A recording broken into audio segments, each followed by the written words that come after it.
Joining us now for analysis of last night's debate is Philip Crowther, international affiliate reporter for the Associated Press. Philip, welcome back. Now, the impeachment of President Donald Trump was the big news of the week in Washington, but the candidates didn't really dwell on it that much. Why do you think that is? Clearly, they wanted to move on from the biggest subject matter that we've had in the United States, at least in politics, over the last few months. These were 7 presidential candidates on the Democratic side on stage who clearly wanted to move on from that subject matter. They were given the chance at the very beginning of the debate with the first question from moderators to address the impeachment of the president that had happened exactly 24 hours beforehand. They were asked what they would do to convince American voters that the impeachment of President Donald Trump was in fact the right thing to do. They did not necessarily directly respond to those questions.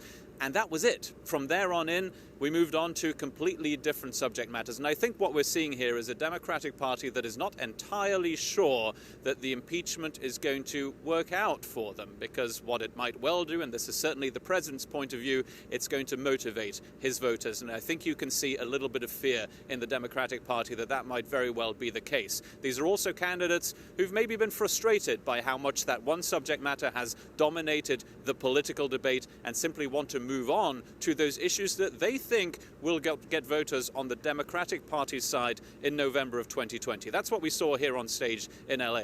So we did hear, they moved on pretty quickly. They did also touch upon a fair deal of contentious exchanges. Can you tell us about some of the highlights there?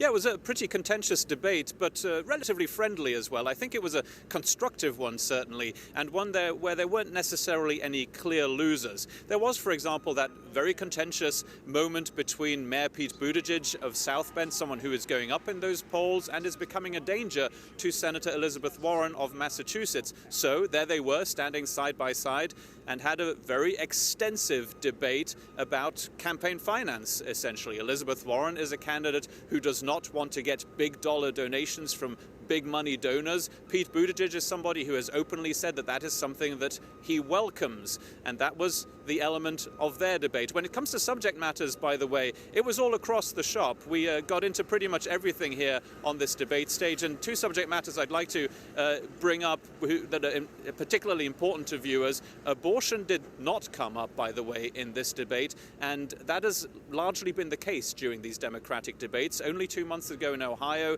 do I remember that it was a particularly important subject of debate. Then also when it comes to foreign policy, these were candidates who were asked about the rise of China and were asked about the persecution of Uyghur Muslims in that country, and they came out particularly strong on that matter. So those were 2 topics that we're not used to hearing necessarily on this debate stage. One came up, the other one did not. Okay, Philip Crowther, thank you for summarizing this international affiliate reporter for the Associated Press. Thanks.